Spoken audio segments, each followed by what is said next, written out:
నమస్కారం బాబు అందరికీ. నిన్న మొగులోపు అయిపోయిన తర్వాత సరదాగా ఇంటికి వచ్చేస్తాం. 1 గంట అయిపోయింది. సర్లే రేపు పొద్దున్న ప్రశాంతంగా పడుకోవచ్చు కదరా బాబు అని అంటే మా వాడు సరదాగా చిన్న డైలాగ్ కొట్టి రేపు పొద్దున్న జంగలకి వెళ్ళాలి రాళ్ళు, జంగలకి వెళ్ళి కొంచెం కచ్చిరవి పడేసి వచ్చి చిన్నగానే అన్నాడు. అది ఎప్పుడూ మామూలుగా లేదు మనకి. తర్వాత బయలుదేరాం సామాగ్రి అంతా పట్టుకుని. ఇదే మన వాహనం, దీని మీద మనం వెళ్ళేది ఇప్పుడు మామూలుగా ఉండదు. నేను బయలుదేరాం, బండి స్టార్ట్ చేసి కొంచెం వీడియో అక్కనిచ్చి మొదలయ్యాం. మొదలైన తర్వాత వెళ్తున్నాం. తర్వాత చిన్నగా షాపింగ్కి అని వెళ్ళాను. అక్కడేమో చేపలు అడిగాడు, అక్కడ చేపలు దొరకలేదు వాడికి తగ్గ రేట్లో. ఇంకేం చేయాలి తెలియక వాడికి నిమ్మకాయలని నేను మామూలుగా ఒక చిన్న డ్రింక్ తీసుకున్నాను. ఆ 2 తీసుకుని శుభ్రంగా ఒక శాండ్విచ్ ఆర్డర్ ఇచ్చుకున్నాను టీ టైంలోని. అది తీసుకుని చాయ్ తాగేసి అలాగే మళ్ళీ నరకానికి బయలుదేరాం. ఈరోజు జంగల్కి వెళ్తున్నాను. ఇంక గుండిగొల్ది నాలుగు తార్ రోడ్లో మిస్ అయిపోతుంటాయి, కంకర రోడ్లు కనపడుతుంటాయి. గుండిగొల్ది చాలా దారుణంగా ఉంటుంది అన్నమాట. మామూలుగా ఆసనాలు వేస్తారు కదా, ఆ ఆసనాల్లో నేను ఈగిన ఆసనం లేదు రోజు. అన్న ఆసనాలు వేయించడం ఉన్న చేత చిన్న మాట అని. ఇవన్నీ లారీలు అక్కడే ఉంటుంది, కాంక్రీట్ ఫ్యాక్టరీ ఒకటి. తర్వాత సరిగ్గా పడుకోవచ్చు కదరా బాబు, పొద్దున్న 2ంటికి లేచి బయలుదేరాను అక్కడికి. ఇప్పుడు వెళ్ళిన తర్వాత అక్కడ ఎన్ని ట్రిప్పులు ఉంటుందో తెలియదు, ఏ టైం అవుతుందో తెలియదు, ఎప్పుడు వెళ్తానో తెలియదు, అది వెళ్తానో లేదో తెలియదు. అలా ఉంటుందో ప్లేస్. చాలామంది వీడియోలు ఆడుతుంటారు కదండి. కాబట్టి నేను ఇక్కడ బయట తీసాను, ఇరుక్కుపోయాను గొర్రెల దగ్గర, మేకల దగ్గర అంటారు కదా, దాని అమ్మ ఒకటిది. ఇంకా అసలు మామూలుగా ఉండదు. వెళ్ళినప్పుడే భయం వేస్తుంటారు చూస్తేనే. అప్పుడే దగ్గరగా 40 డిగ్రీలు సెల్సియస్ ఎంత ఉంది. మళ్ళీ రోడ్డు కనపడాలంటే మనకి ఇంకొక అరగంట పడుతుంది. జంగల్ ఇక్కడి నుంచి అరగంట ఉంటుంది చెత్త రోడ్లోంచి. ఈ రోడ్లోంచి కూడా ఆడెవడో కనపడితే మేకలు కాస్తున్నాడు. ఆడికి అబ్బులికాడంటే 11 దాకా ఖాయమారాడంట. అప్పుడు దగ్గర ఇక్కడ 45-46 డిగ్రీలు సెల్సియస్ ఉంటుంది. అంటే మాడిపోతాడు మనిషి. ఇది మేము వచ్చేసాం బాబు మా నరకానికి. నేను చూస్తే అప్పుడు భయం వేస్తూ ఉంటుంది నాకు. ఎప్పుడైనా పని చెప్తాడు నాకు. నేను భయపడుతూ వచ్చాను. ఏ తీయాల్సినవి ఇప్పుడు మా ఊళ్ళో ఉన్నారు ఇక్కడ పెద్ద వాళ్ళు అందరూని.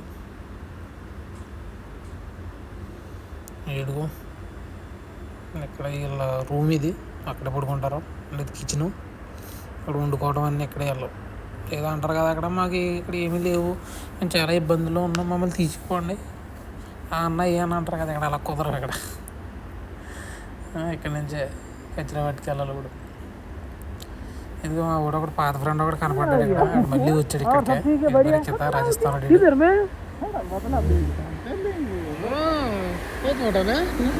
अभी सही है। और सुनो, कभी आया तुम? मैं उस दिन आया ना, कभी मैं उधर बैठा हुआ है, मैं देखा है। बाद में जब तुम मैं इधर आया, मैं सोचा कितना तुम तेरा लग रहा है। मैं बस सोचा तो नया आदमी होगा, तू किधर आएगा। नहीं पूछा था मैं, जाने के टाइम देखा, आने के टाइम नहीं देखा। मैं सोचा अभी बड़ा छोटा हो गया। छोटा हो गया। हाँ छोटा हो गया।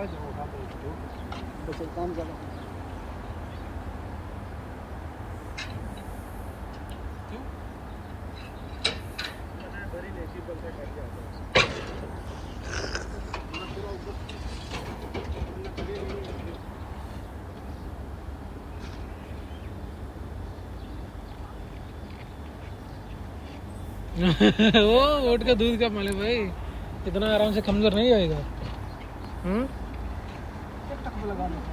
लगा देगा। सुनो भाई अल्हम्दुलिल्लाह। ऐसा लगाओ ना, मजदूर के बारे में बात करें। हाँ बस सीधा मजदूर का पगार 3000 हो जाए।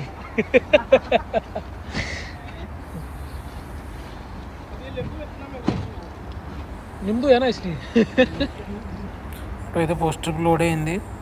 పోస్ట్ ట్రిప్ లోడ్ అయిన తర్వాత వేసి రావాలి. ఎలాగరా బాబు అక్కడ టైం ఎక్కువైపోద్ది అనుకోండి. ఈ వీడ్లు కరెక్ట్గా ఒకడు అన్లోడింగ్ పాయింట్ దగ్గర ఉన్నాడు. ఒకడు ఖర్చులో తీసేవాడు, అది లోడ్ చేసేవాడు వేరే పెద్ద బళ్ళు మీద. నన్ను ఒకసారి రారా బాబు కొంచెం గంటంటే ఒక గంటాడు. దెబ్బ క్లియర్ అయిపోయింది అంతానే. వీళ్ళు ఇంకా ఆనందంతో గొంతులేస్తున్నారు. ఓనర్ పని తగ్గిందని. తర్వాత ఇది కూడా తిన్నాం. మళ్ళీ బండిలో కూర్చొని ఉన్నాను. వాళ్ళు ఇంకోటి లోడింగ్ చేస్తున్నారు. ఇంతలాగా 4 ట్రిప్లు వేసాం. తర్వాత ఇంకా వంటలు మొదలెట్టారు. ఒకడేమో రొట్టెలు వండుతున్నాడు, వీడు పాకిస్తాన్ కూర వండుతున్నాడు. ఎవడంటాడు నాకు కొంచెం రొట్టెడు ఇచ్చాడు చేయరా అంటేనే. జస్ట్ అలా మొఖం ఫేస్ వాష్ చేసుకుని వచ్చాను అంతే. మళ్ళీ తుడుచుకోవాల్సిన అవసరం కూడా లేదు, అంత హీట్ ఉంది ఇక్కడ. తర్వాత ఒకడు కూర వండాడు చికెన్, ఇది ఒకడేమో చికెన్ ఫ్రై చేయడు లెగ్ పీస్లో. పాకిస్తాన్లో రొట్టెలు బాగా చేస్తారు, మంచి బలం ఉంటాయి, మెత్తగా చాలా మెత్తగా వస్తాయి. వాళ్ళు చేసి బాగుంటాయి కూడా. నా కోసం వెళ్తున్నాడు ఇది.